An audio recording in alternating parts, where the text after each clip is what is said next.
things that I do like for most of people to kind of be clear about is that we do want to make sure you've at least done all the major forms. So most seniors at this point should have done at least these 2 applications. So the main application is a FAFSA application. So hopefully that's been completed. If that has not been done, this would be the website that you would go to do it. They also have an app that's available for you to download, so you can do it completely through the app.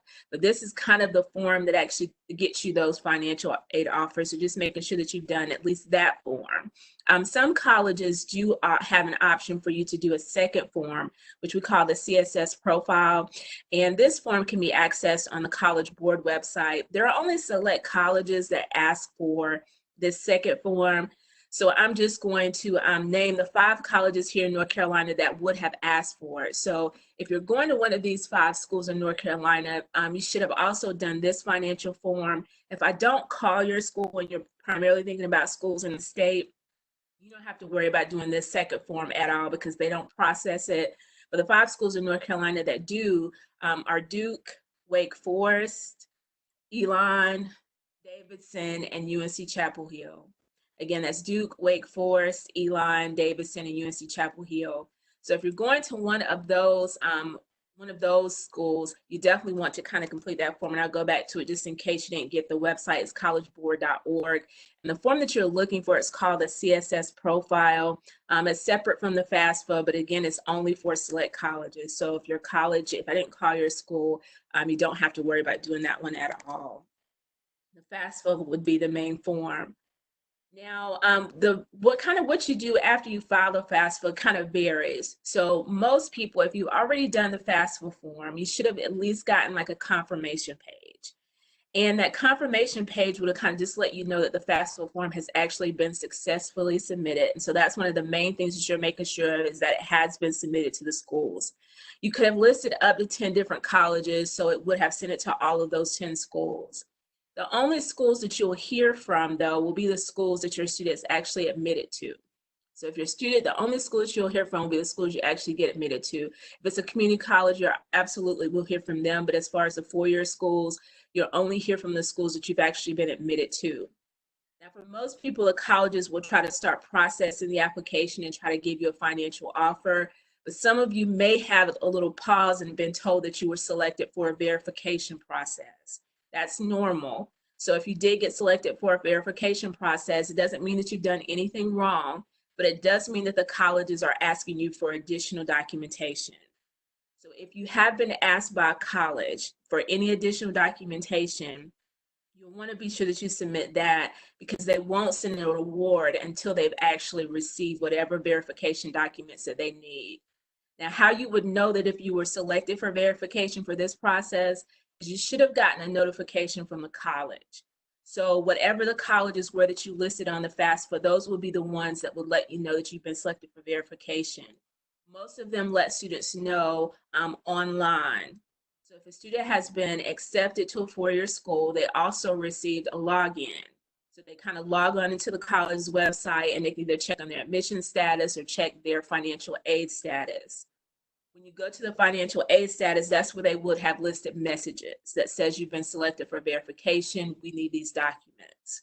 If you don't know if you've been selected yet, definitely log on to that college's website, go to their financial aid section and see whether or not you have been selected. They also send emails to students' emails. So whatever email address students put on their admissions application or their FAFSA application, that's typically where they would send a notification about being selected for verification.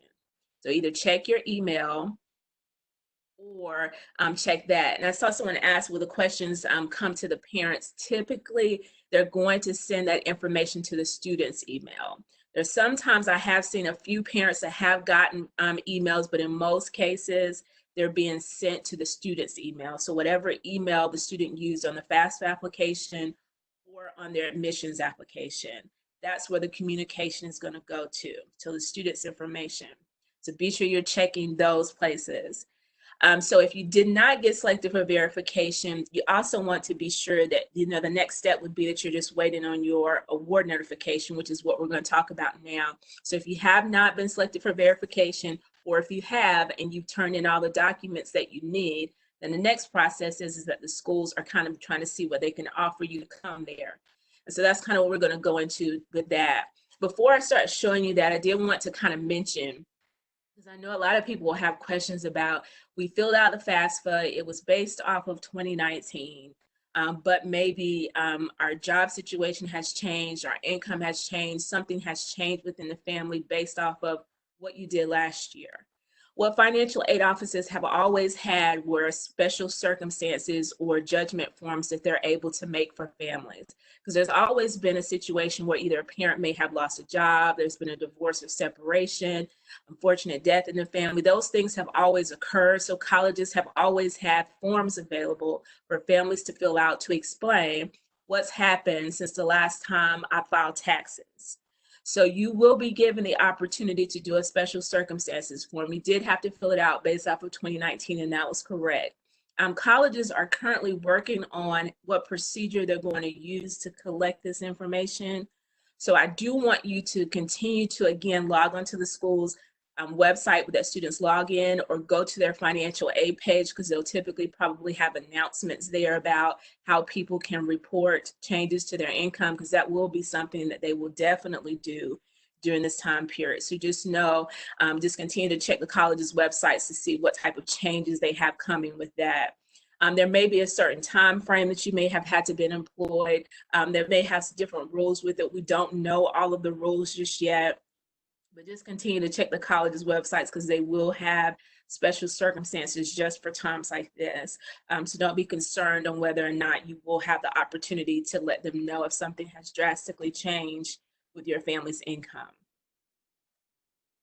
So on the confirmation page, I mentioned a few minutes ago that if you submitted your FAFSA, you should have gotten a confirmation page. So I wanted you to be able to kind of see what some of the confirmation should look like, just to make sure that you have actually submitted your FAFSA form. You should have seen the actual congratulations page that lets you know that it's been sent. You should have gotten an email also that, again, saying that it has been sent. One of the things that I like for families to look at when you get your confirmation page is that they try to give you an idea on what they kind of estimate to be your family's contribution for college. That number is typically on that confirmation page that you get. Some families will get it. Sometimes it does not show up on there. So I have seen instances where families have gotten a confirmation page and there was no estimated family contribution, and that's okay.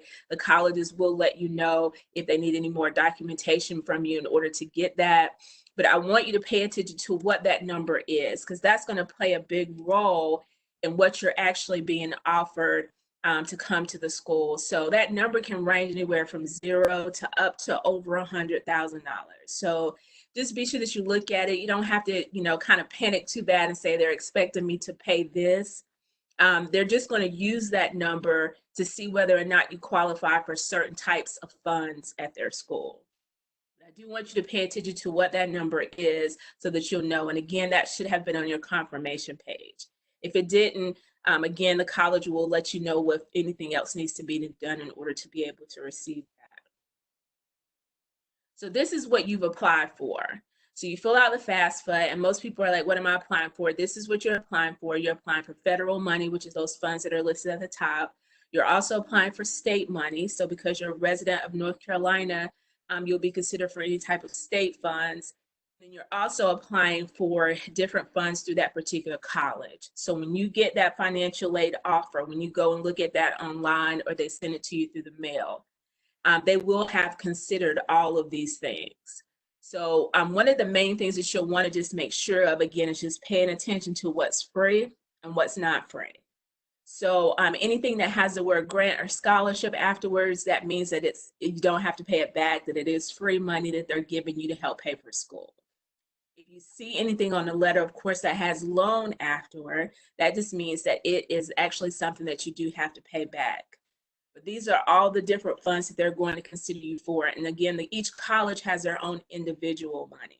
So you'll know if it's a college's money because it typically will have the name of the college and whatever that fund is after it, or it'll be something unique to that college. So that's how you'll know if it's an institutional fund. So you're being considered for these funds. Then you're also being considered for loan money. So typically with most schools, especially the four-year colleges, they're going to also give you, your student, the option to be able to take out a loan to help pay for school. So these are the amounts currently that they allow students to borrow to help pay for college. So at the four-year schools, if their first year, they're able to take out up to $5,500. Their second year, they're able to take out up to $6,500. And then their junior and senior years, they're able to take out up to $7,500. And that's for the whole year. So they give them that option, and this loan is solely in the student's name. The student doesn't start paying it back until 6 months after they graduate from college, or 6 months after they're no longer enrolled in college. But these are the amounts that they're being offered for students. The community colleges do not do student loans. We typically do not do student loans. So you probably won't see a loan from a community colleges because most of them do not do them. But the four-year schools, they do. So you will also see on that offer letter grants, scholarships, and also student loans as an option. Now, because students only have a certain amount that they can borrow every year, they also give a loan to parents. So they also give parents an option to say, if you would like to take out a loan as a parent, you would be able to do that. Typically, there's not a limit on how much a parent can borrow. It's kind of the difference of what you owe a school. You can actually take out up to that amount that you would owe a particular college. So they will give you the option to do a parent loan as well, but the student loans will definitely be on the offer letters. Parent loans will be something they will offer you if you need additional money to help pay the bill. That's also an option that they give. So one of the main things you want to kind of keep in mind is as you're looking at your offer letters, the main things that you're trying to make sure you have enough money to cover is the stuff on the left. So the stuff on the left, those are going to be the tuition, the fees, the room, and the meals. That's what colleges send you a bill for, and that's what you want to try to make sure you have enough to cover. So if you look at a college's financial offer and you see the different dollar amounts that they offer you, you're trying to make sure, is this enough to cover the tuition and fees? Is this enough to cover room and meals if we happen to live on campus? So those are the priority items that I tell people to try to add up once they get their offer letters from colleges. So those are going to be the things on the left. After you kind of make sure that you have enough to cover the priority items or the build items, then that stuff on the right are also stuff, the things that you'll probably need for school, and you're trying to see whether or not you get enough to cover some of those items. Colleges try to give you enough to cover everything. That's their ultimate goal. But most students, again, are not able to get all of their expenses covered. So that's the reason why I'm breaking them off separately, so you can understand what's priority number one are the build items. And then the secondary items that you're also trying to make sure you have enough money for are for those other items on the right. So the books and supplies are going to be the things which, of course, students need books for class. One of the things that is happening a lot is that students are getting a lot of options to download books. So it is saving a little bit of money for book costs, but on average, students are probably spending about $500 to $800 a semester for their books. It kind of depends on the major and how many books you need for the classes that you have to take. But books and supplies will be one of those things like, do we have enough to try to cover our book costs? And then the other thing you're looking at is going to be transportation, which again, we don't know how things will look after this, but for normal situations, students have to purchase parking permits because most students are parking on campus. And so if you're parking on campus right now, most students are spending about $400 to $500 a year for parking permits. So this is at the four-year schools. The community colleges, the parking permits are definitely not that much, but the four-year schools, they are about $400 to $500 a year. They do split it in half, so you can pay, half of it one semester and half of it the next semester. But you do want to think about that if you decide that you're going to take a car, and that's even for commuters. So that's for people who are going to live at home and then come to campus and take classes, but they're going to park on the campus. You have to buy a commuter pass. And again, they can range, between that $400 and $500 range a year. Then the other expenses you want to look at are going to be personal and miscellaneous expenses. And this is only for the students who are planning to live on campus. So that would be things like all of your bathroom items, laundry items, all of the stuff that you would need to actually live on a college campus, those kind of personal items that you would normally have been able to get at home. you kind of have to make sure you have all of those things with you at school. So again, that's going to be something that you'll want to think about. If a student lives on a four-year college campus, they also require that students are covered with some type of health insurance. So one of the things that you'll want to make sure of is if you do plan to live on a four-year college campus, that you at least have some type of health insurance. If you don't have health insurance, the college will charge you for health insurance. So that will be something that will be added to the bill if you're not able to show them that.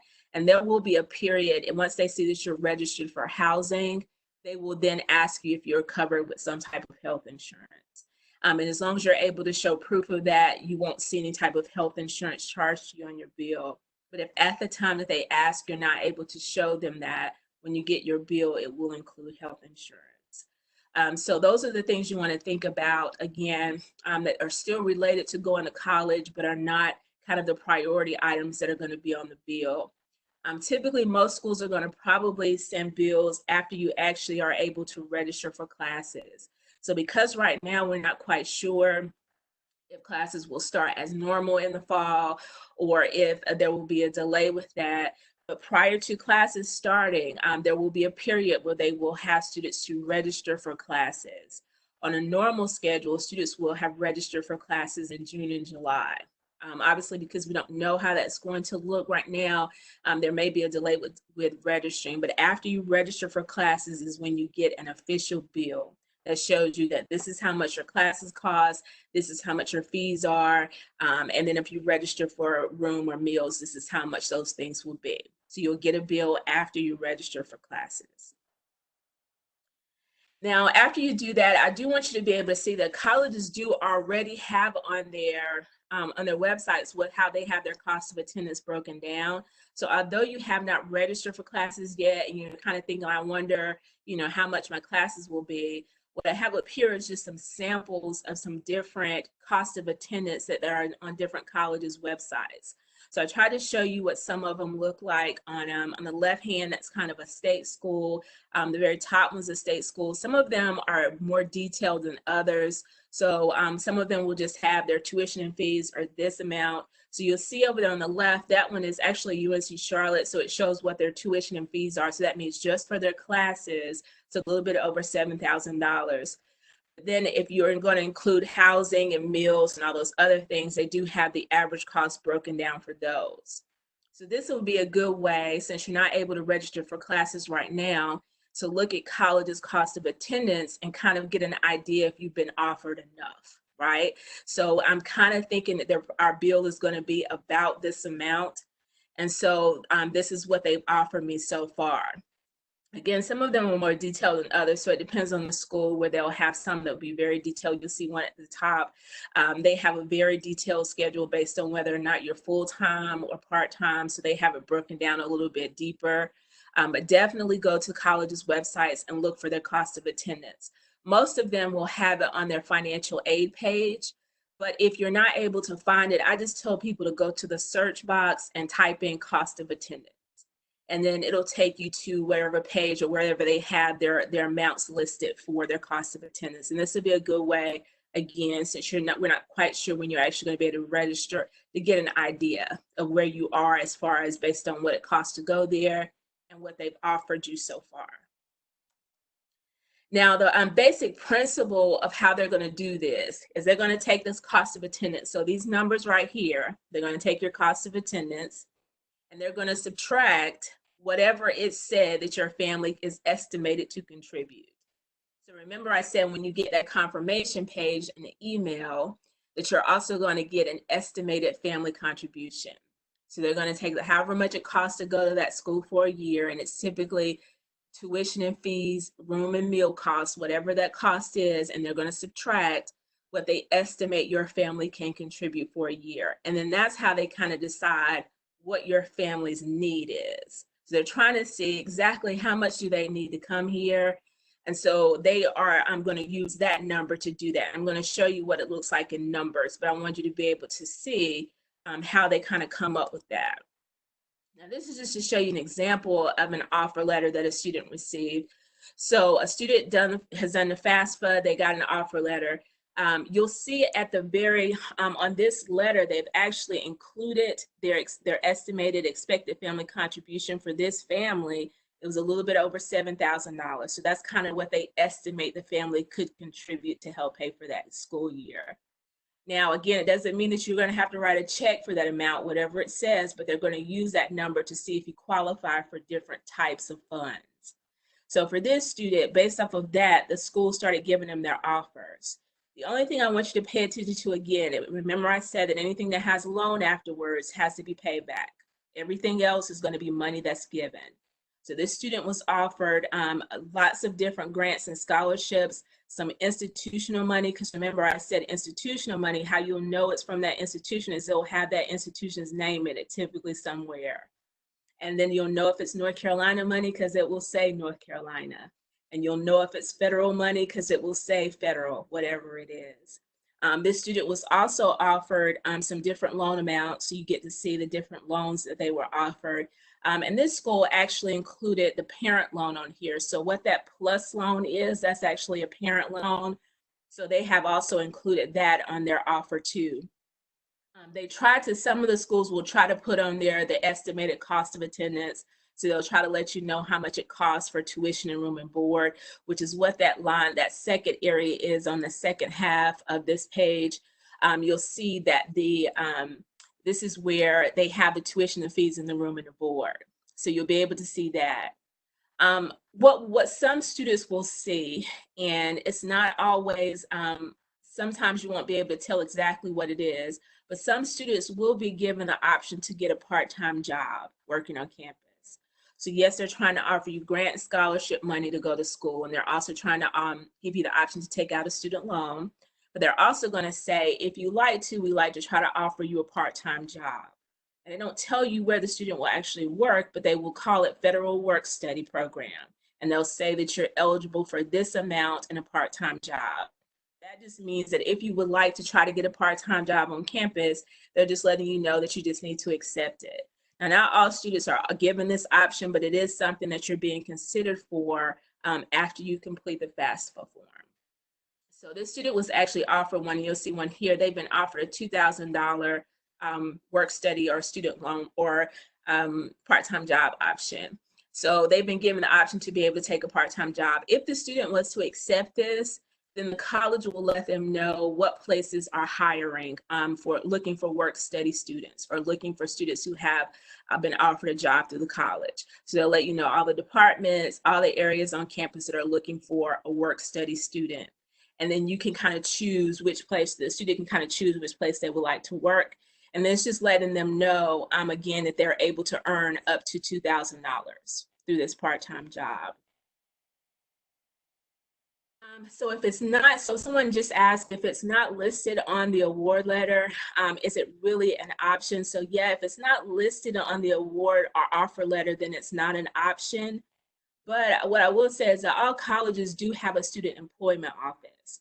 So I always tell students, if you were not offered, let's say, the federal work study money through the financial aid process, colleges do have a student employment office. So you can kind of ask the people with admissions or financial aid, or you can go to their website, the college's website, and look for student employment. They do have a student employment office, so you can still get a part-time job working on campus and it not be through this program. So just wanted to let you know that option too.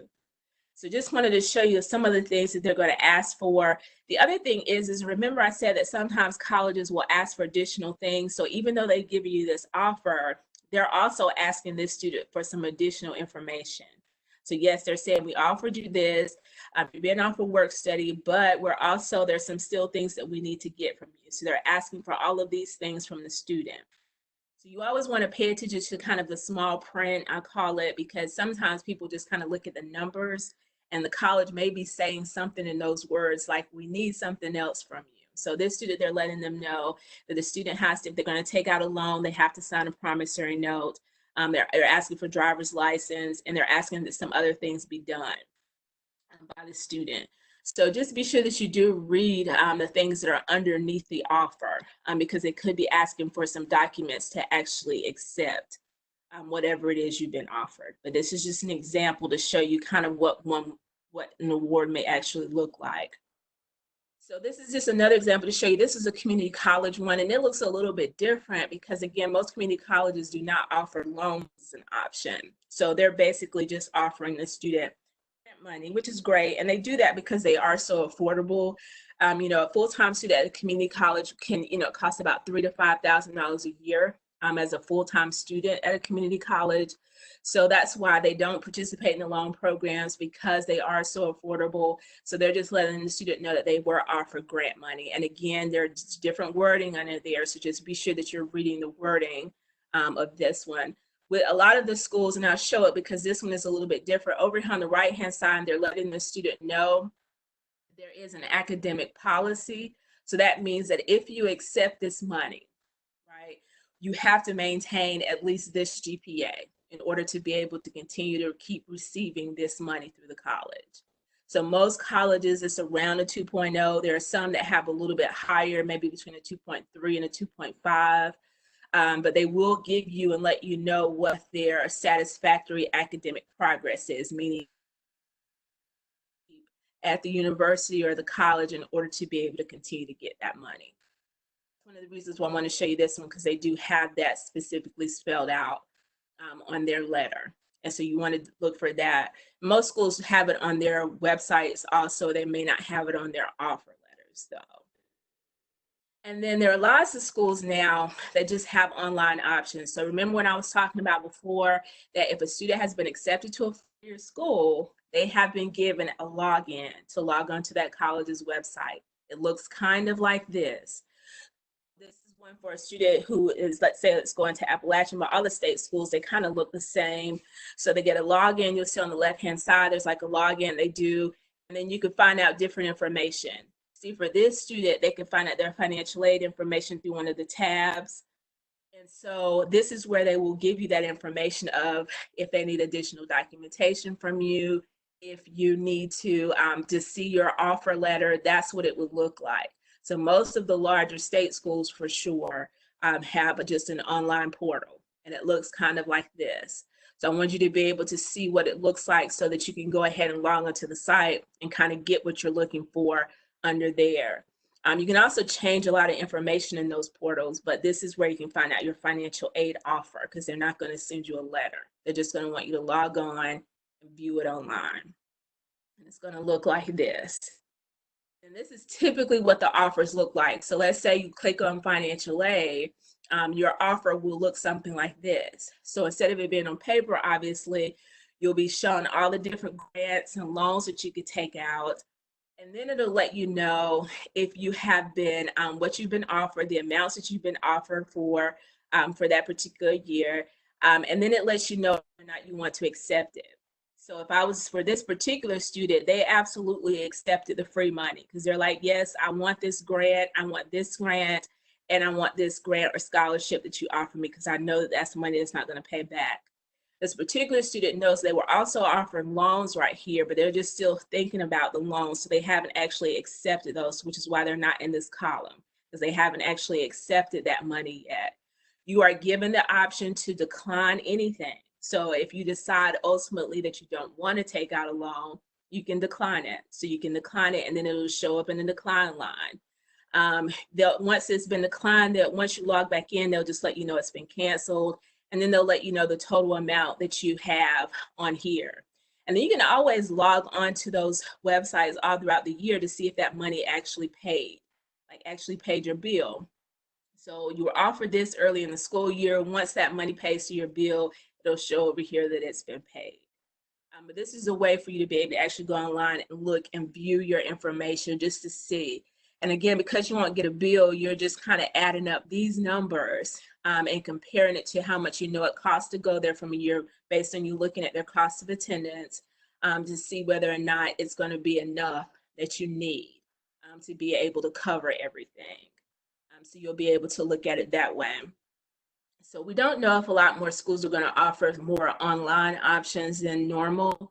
And so that may cut the cost down a little bit. I'm not quite sure how they're going to do that. But again, once they start doing the registering for classes, they'll let you know how things are going to work in the fall. But this is what an online offer is going to look like.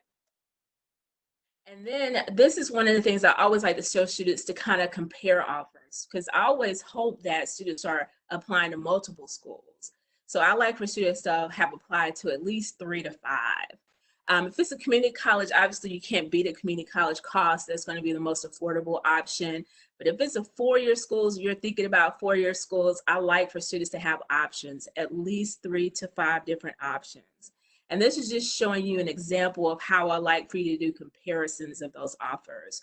So what this student has gotten all their offers, so they kind of logged online or they got them through the mail, they got all these different offers, financial offers from schools, and they're trying to see who gave me the best offer.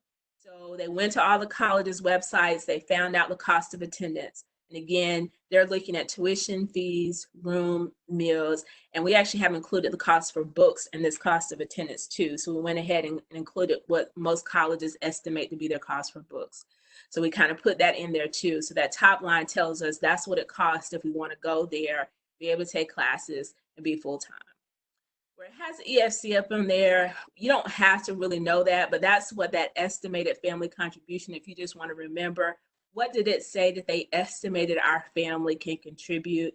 The reason why I like for people to know that, because sometimes you might have a friend that qualified for a certain grant. And most people are like, well, why didn't we qualify for that? You know, my friend, she got this grant for $3,000, but we didn't get that. And a lot of times what colleges will do is they'll say, well, your estimated family contribution was this amount, and so it made you not qualify for that particular grant. So that's why it's good to know what that number is, and that's the reason why we're putting it up here, so you can kind of remember what the number is. And then remember what the colleges will do is they're going to take the cost of attendance for the college, subtract what it estimates your family can contribute, and then that tells you your family's financial need. And then what the student has done is they just kind of have just put in all their offers. So if they received any type of scholarship, which is what that merit aid is, if a college offered them any type of scholarship, they put that down. So because they know that's money they'll have to pay back. And that could be a scholarship, could be academic, or it could be athletic. But they just put down whatever scholarship they were offered. If they were offered any type of grant money, then they put the grant money up here so they're able to see how much grant money they were offered from all the schools. And then this student was offered work study from a few schools, but you can see one school it wasn't offered work study, but he did put down the amount that he was offered in work study from the schools. And again, that's that part-time job, how much he was offered for that. And then he was also put down the student loan amounts, because remember I said the four-year schools, they're going to make it a part of the offer typically. So he put down that, yes, I am eligible to be able to take out $5,500 in a student loan my first year of college. So they included that on there. And then the student just added up everything they were offered from all the schools. And that's kind of what you're going to do at this stage once you start getting all of your offers. And then you just subtract that from what you have estimated it costs to go there for a year. And then that tells you how much you have left to be paid. So after he subtracted what he's been offered from the estimated cost from what he knows to go there for a year, he figured out that this is about what we're going to have to come up with if I still want to go to these schools. So they gave me their offer. They offered me everything they could. But it's still, if I want to go here, I'm having to pay $7,500, $8,500 here, $2,500 here. This is one of the reasons why I like to show this example too, is because I know a lot of times people are really scared of those schools that cost a lot, but sometimes it can come out where that school that costs the most could be the most affordable, which it just so happened that that was the case for this student in this situation. That this was the one that he would have to come out of pocket the least at this particular school. But you just want to have different options, because every college is going to offer you something different. But you can see at every school, it was something completely different. So that's why you like to have different options when it comes to the four-year schools, because each school has different amounts of money that they could give. And so the student also wanted to see at the very bottom, they wanted to see what would this offer look like if I don't take out the student loan. So I know this money that I have to pay back. I'm not quite sure I want to borrow that yet. What would it look like if I decided I'm not going to take out this $5,500 from each of these schools? If I didn't do that, then this is the amount that I would owe if I took out the $5,500 from the offer, because remember, it's a part of my total offer to go there. And so that's what the student is looking at here. So I want you to be able to see and kind of put it side by side. And what you're just trying to see is at the end of the day, how much am I going to have to come out of pocket with to go to this particular school? And is this the best school for me financially?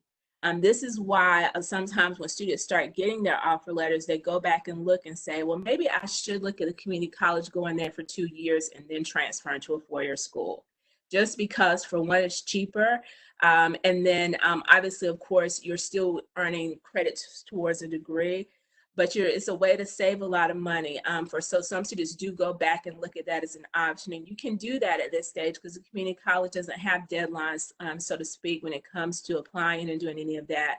So a lot of times students may go back and decide on a different option just to try to save money. But you're just trying to look to see what the best option is for a school. This is also the stage where a college will come back and say, as a parent, would the parent like to take out a parent loan? Because now you know how much it is that you have left to pay to the school. Would you like to take out a parent loan to cover the balance? So that's one of the options that the colleges will give once you get to that stage of I have a balance. They will give the parent an option to take out a parent loan. They will also ask students if they have any scholarship money they want to report. This is why I feel like this is when scholarships start to make the most sense to students. Like all during the school year, kind of were annoyed by the idea of people keep talking to you about scholarships, but this is when they make sense.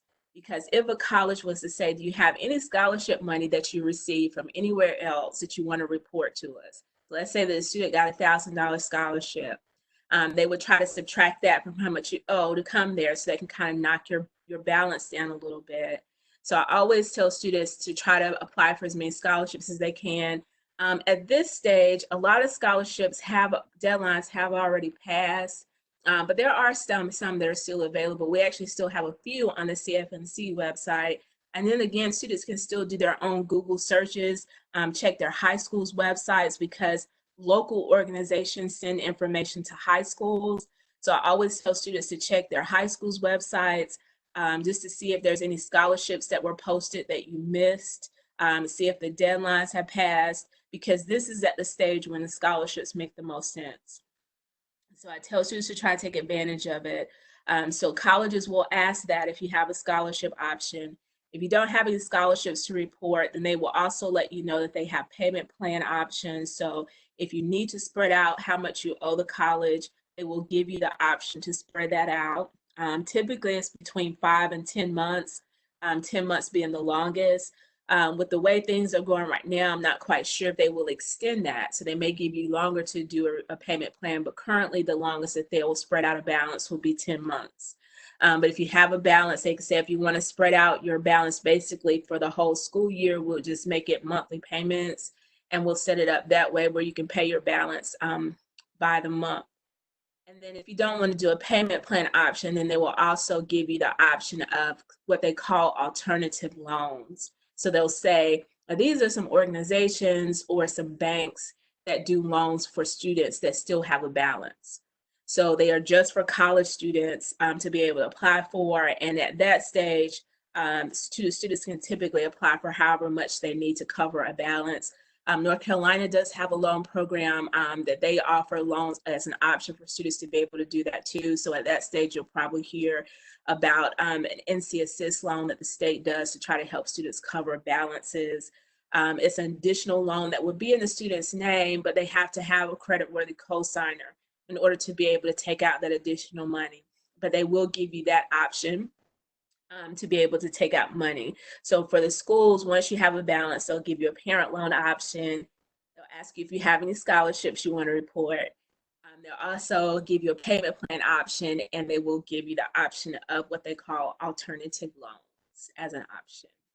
But that's pretty much what they'll do once you kind of say, we're wondering if they have any additional money to give you.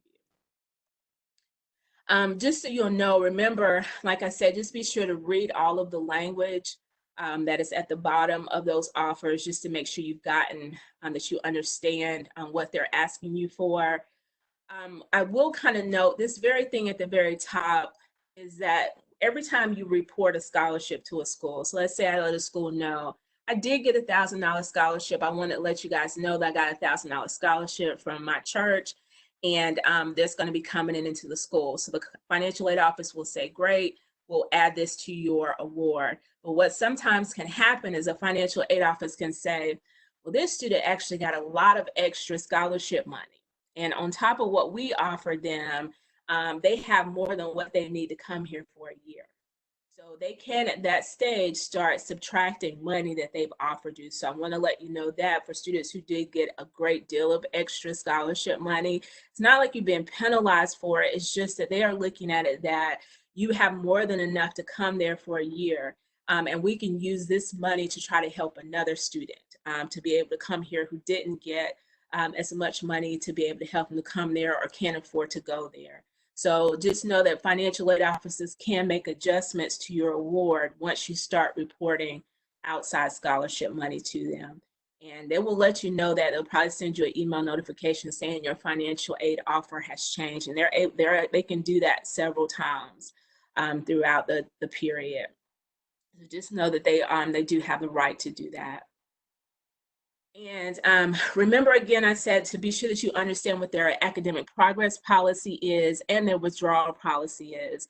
The thing that kind of messes up the most students when they start getting financial offers from schools and they start going to class is that they forget that there's a certain GPA they have to maintain, and that they forget that they have to be enrolled in so many classes. So one college, their policy may be you have to be enrolled full-time in order to get this full amount of money. So if you get to a class, student gets to a class and they say it's too hard, or this is not the class I thought it would be, and they drop that class, it can make them ineligible for some of their money.